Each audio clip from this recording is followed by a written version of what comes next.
Hi, welcome to the WVU Men's Basketball Sports Chat at thedpost.com. I'm Sean Manning, here with our WVU Men's Basketball beat writer Justin Jackson. Justin, WVU just came off a win against Kansas State, and it's been a pretty crazy start to the Big 12 season this year, but they get a break this weekend for the Big 12 SEC Challenge. The Mountaineers head down to Gainesville to take on Florida, and this begins a pretty tough patch of games for the Mountaineers. Yeah, I don't know how much of a break it really is. I mean, Florida's kind of, they lost to Vanderbilt in their last game, but they had won their previous three before that, and they were an improving team in the SEC. I think they were second they were second in the SEC going into the Vanderbilt game. So they're a team that. Under first-year coach Mike White, they've kind of gone under a new system, trying to recoup after losing Billy Donovan as a head coach there and went to the NBA. So Florida has still has a lot of talent and is ever improving. And it kind of starts off a stretch of 4 games for the Mountaineers coming up. They'll have the trip down to Florida, which is number 25 in the RPI. So it's a team that's played a very competitive schedule and is very competitive against good teams. But then they'll play 3 teams ranked in the top 25 in consecutive games. They'll go straight. They'll go from Florida to Iowa State, which Hilton Coliseum is always a tough place to play. In fact, WVU has never won at Hilton Coliseum.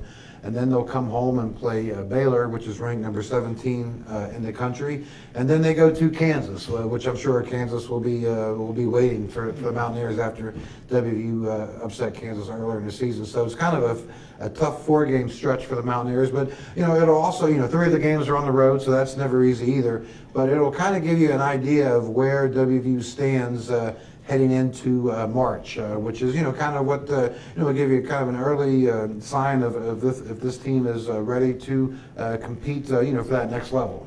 And there's also on that Florida staff, there's a familiar face, former WVU point guard Darius Nichols. What's that? I know he played for Huggins 1 year. What's that dynamic? Yeah, Darius and Coach Huggins, they played. Darius played for Coach Huggins 1 year, his senior year, and the year they went to the Sweet 16 and ended up beating Duke and Arizona and Duke in the first and second rounds. Darius also was a graduate assistant. He went off and played in Europe for a year, but then decided to, wanted to come home and start his coaching career. And he was a graduate assistant under Coach Huggins for a year before kind of branching off and then finding his own path. And he's kind of latched on with Coach Mike White when they were at Louisiana Tech. And then when Billy Donovan left to go to the pros, Mike got hired at Florida. And Darius has moved on, and Darius is down in Florida doing a very good job working with the guards, and it's going to be an interesting matchup. I'm sure Darius and Hugs probably have a lot of good stories and stuff from their time together, and Coach Huggins has always spoken very highly of Darius as a player and as a coach. So yeah, it'll be another little interesting aspect. I'm sure the two will get together before the game, but obviously the game with Florida is. The game itself will take on a higher meaning because it's a really good win for either team if they're able to get it. Well, something that WVU is really going to need to happen if they want to get this win and for this tough stretch coming up is Devin Williams to get back on track. Yeah. He's averaging just less than 7 points a game and less than 6 rebounds a game the past 4 games. What's going on there with Devin?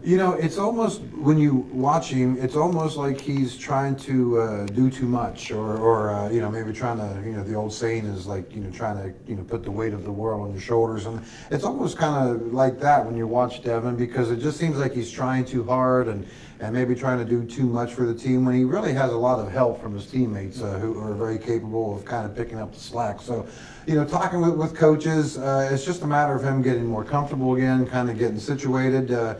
He's trying to use his power game down low and he kind of gets in foul trouble when he does that. So, maybe it's just a way of just maybe kind of taking a step back and just, maybe trying to find different aspects of his game, maybe start shooting some jump shots further away from the basket. But coaches are saying that he will continue to work. I mean, if there's anyone who's going to work through a slump, it's Devin. So, but yeah, the Mountaineers are definitely going to need him once it becomes, a little bit later in the season and these conference games really start to pile up and Devin's really going to have to be at his best. And time will see if he, can work his way through it.